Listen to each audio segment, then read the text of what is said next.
So let's have a little lesson on this piece. Follow the lesson for free, but if you're interested, I do have an edition of this piece as part of my collection, Gaspar Sanz Collection Volume 1, and there's a link for that in the description. So this short little piece, it can be increased in length if you want to repeat each section at the double bar line and add extra ornamentation, or you can just play it straight through the way I just did. In some ways in this piece, you might get distracted a little bit by some of the ornaments, but I think that you really just want to focus on that main musical line.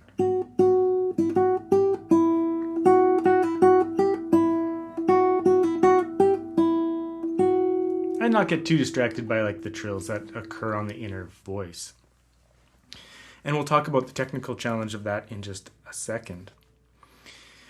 In terms of the arrangement that I've done here, the original looks quite a bit different when you look at the original tablature because of the tuning of the Baroque guitar. The tablature looks like it's just two voices, which it is. And of course here I've added in an extra voice in the low strings of the guitar. Because of the octave tuning of the Baroque guitar, there's some flexibility there in the way that you would arrange it, because it would sound a little thin if you just played it on the modern guitar, the way it looks in the Baroque tablature. So I filled it out a little bit by adding the lowest note of the harmony there, and just doubling it up sometimes as well, which just thickens out the texture a little bit, and I think works quite well, and is very traditional of other arrangements of this work. I think most people prefer to do that. So one of the challenges in this piece is getting those inner note trills, because it's pretty close to the open E, and I find that if your fingers aren't curved enough, if your palm's not close to the guitar and your fingers aren't curved, you have an opportunity to accidentally mute out the upper note. There, like it's really easy to accidentally mute out that open E string when you're doing the trill. So again, just remember, really curve those fingers, get the palm and the knuckles close to the guitar, which will force some curvature. Keep your hand aligned, and then just practice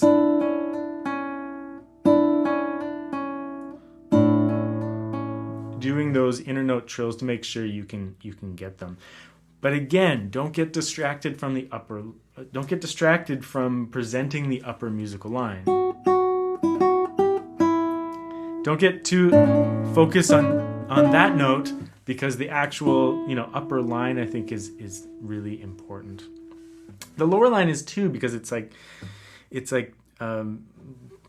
definitely those two lines, but at the same time I think the melodic interest in people's ears will miss out if you shortchange that open E there.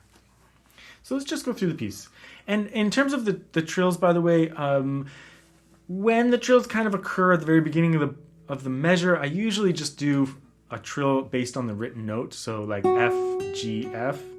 When they occur at the end on the 5 chord, I usually start with D, C, D, C, and then resolve it. So when it's a cadential situation, I start on the note above. When it's just in the middle of the phrase or the very beginning, I'll start on the written note. And there's plenty of evidence that the musicians of the era did do that. But either way, you can play them all from the note above if you like, if you prefer it that way. So just experiment with it.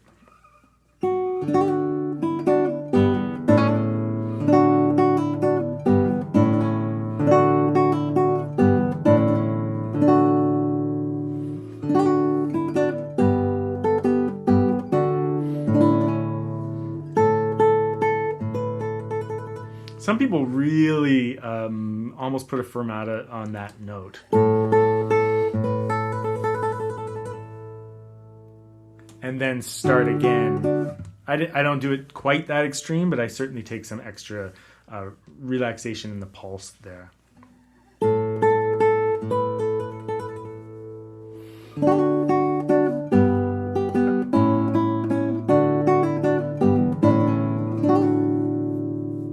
On that D chord there, I actually just play the trill from the written note because, we resolved into D. I don't want to really increase the tension that much.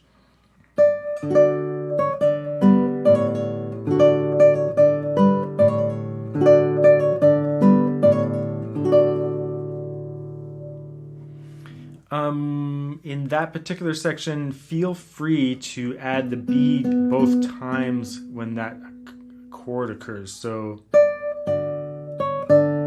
G, B, and B.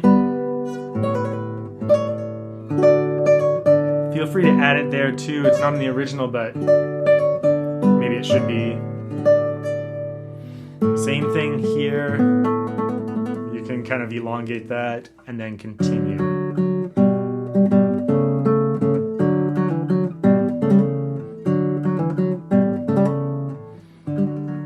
So the mordents there are in the original as well.